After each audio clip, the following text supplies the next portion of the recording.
camper van-nya udah dateng. Jadi kita tuh punya rencana mau trip, tapi kali ini bedanya pakai camper van. Bakal dijelasin dulu segala macamnya. Mas, halo malam. Boleh. Jadi aku berapa kilo? Sampai berapa kilo ya? 200 bisa nih, Mas. 200 tuh bisa. Oh, oke. Berarti. Udah kuat tuh.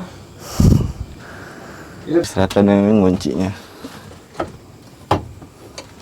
Kalau mau buka ininya dulu. Begini. Tinggal diginiin. Silakan, Mbak. Terima kasih.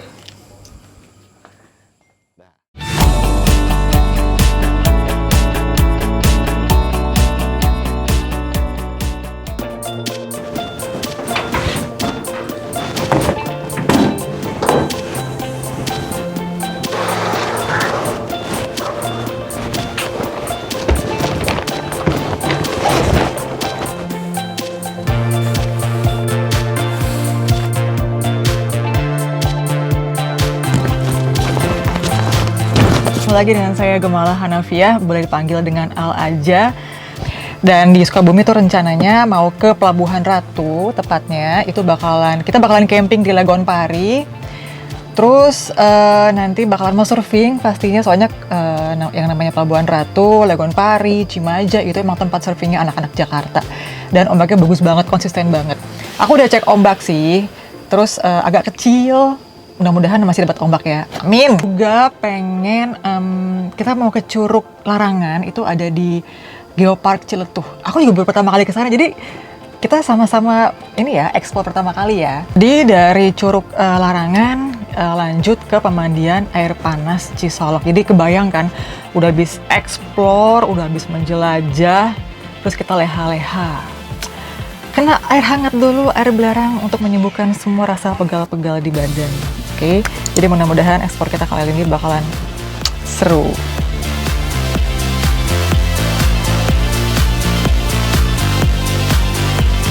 Putusin untuk mampir ke rest area dulu nih, soalnya udah jam makan siang, lumayan tadi macet, capek, lapar. Enaknya pakai camper van, ada tempat buat nyimpen stok jajanan. Ini kalau misalnya lewat jalur lama tadi, itu kan yang kalau kita ke arah kiri ke puncak, kanan balik ke Bogor ke arah Tajur, terus lurus ke arah Sukabumi.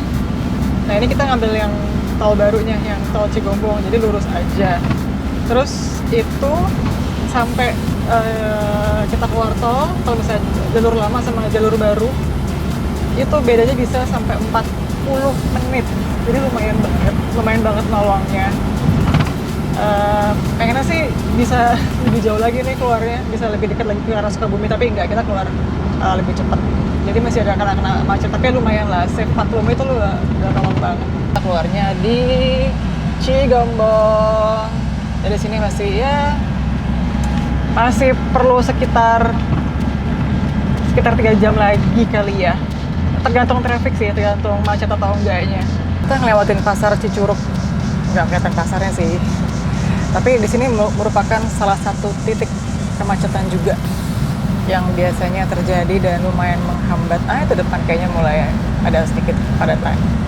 Pagi, sore itu wow, lumayan banget sih. Jadi kalau misalnya berangkat ke Pelabuhan Ratu, biasanya teman-teman surfer dari Jakarta itu mereka antara jalannya tuh subuh banget pagi gitu ya. Jadi makanya dari jam-jam normal.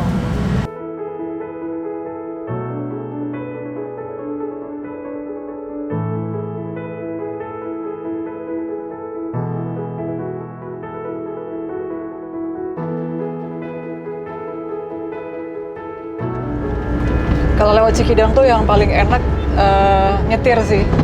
Soalnya kalau kita nyetir kan kita udah tahu bakalan beloknya seperti apa gitu kan. Jadi mengurangi kadar kepusingan lah kalau menurutku sih. Jadi dari awal-awal dulu lewat di Cikidang itu sampai saat ini banyak berubah sih. Contohnya misalnya sudah banyak minimarket, jadi udah gampang banget mau nyari minum, mau nyari cemilan, kalau lapar itu udah nggak perlu terlalu khawatir lagi. Tapi memang kalau lewat sini harus siap-siap, ada beberapa lokasi yang dia blank spot. Jadi emang kita nggak dapet sinyal telepon. Jadi kalau misalnya ada kerjaan, harus siap-siap tuh. Kalau lewat sini ya agak-agak susah sinyalnya. Udah nyampe di kota Pelabuhan Ratu. Nah dari sini sampai ke Legon Pari, tempat nanti kita bakalan camping, itu masih makan waktu sekitar mungkin 20 menit kali ya. Hai. Aku mau nunjukin, nah di sini tuh banyak tempat makan yang di pinggir pantai banget lokasinya. Jadi merupakan salah satu lokasi inilah primadona. Namanya Pantai Citepus.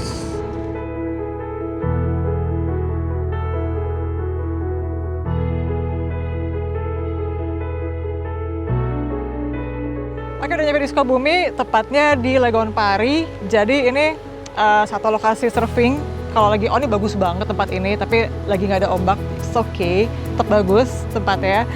Terus hari ini rencananya mungkin mau santai dulu, karena kan kita baru datang juga. Terus juga ombak juga kan. Tadi rencananya mau surfing langsung, tapi ternyata nggak ada ombak. Dan udah ada teman juga di sana, anak lokal yang nungguin di pojok sana. Dia bilang besok mungkin bagus, tapi mungkin nggak di sini. Kita akan cari, kita akan cek ombak dalam arti yang sebenarnya kali ini.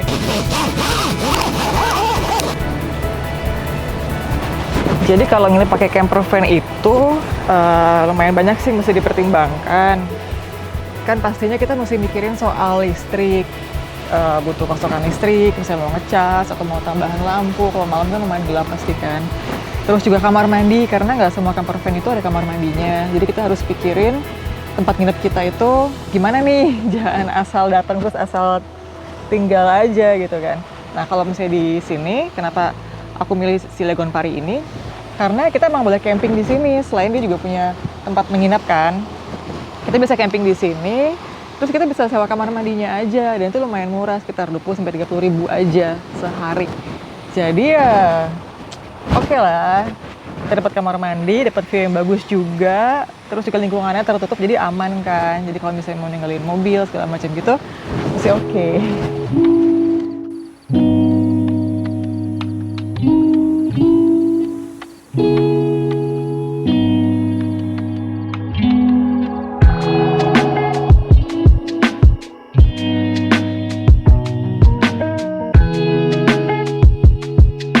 Pagi ini rencananya mau nyari ombak untuk surfing. Yeay, pas banget cerah.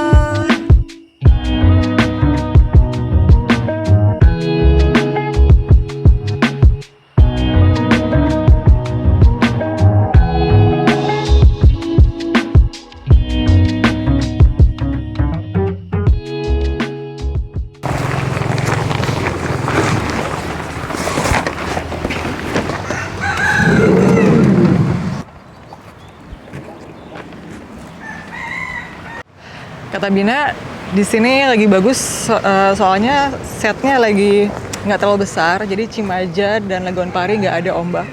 Ini lokasinya namanya Sunset, karena emang sunsetnya bagus banget kalau di sini.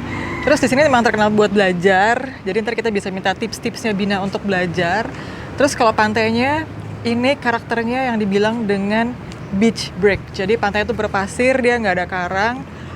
Ombaknya itu terbentuk karena arus. Jadi ada bagian arus, terus ada pantai yang dasaran lebih dalam, lebih dangkal, itu yang membuat jadi pantai ini berombak.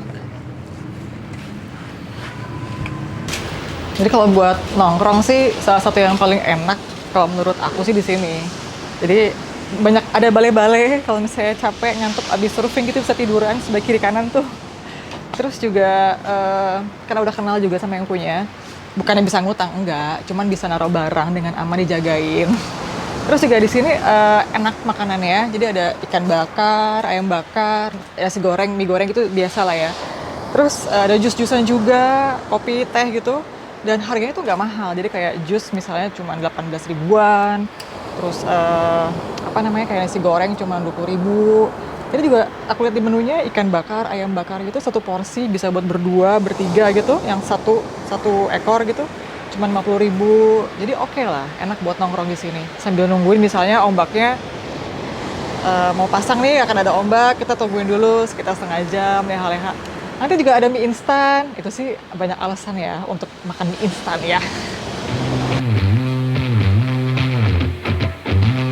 Rame loh di sana yang lain, pasti juga ada yang lagi belajar tuh, dan kayaknya gini lagi ngajarin di sana juga sih. Ini yang kalau disebut dengan pantai beach break. Jadi kalau yang mungkin orang-orang taunya pantai Kuta itu yang paling pas untuk menggambarkan beach break. Panjang, pasir, dan dia ombaknya pecahnya di beberapa tempat. Tapi kalau misalnya lihat kayak sekarang ini, dia ombaknya begitu pecah tuh langsung putih semua gitu kan. Nah, jadi ternyata memang untuk apa ya? Untuk surfing itu kita harus bisa milih ombaknya.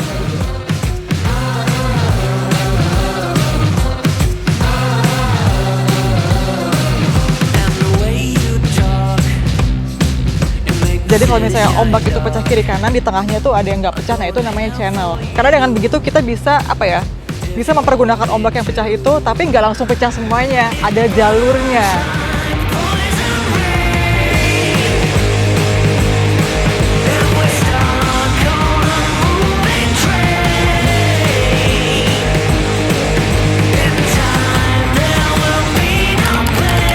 Meskipun kali ini dapatnya ombak kecil, tapi buat gue tetap fun. Yang penting gimana kita menikmatinya. Next, gue bakalan share tips-tips persiapan surfing ya.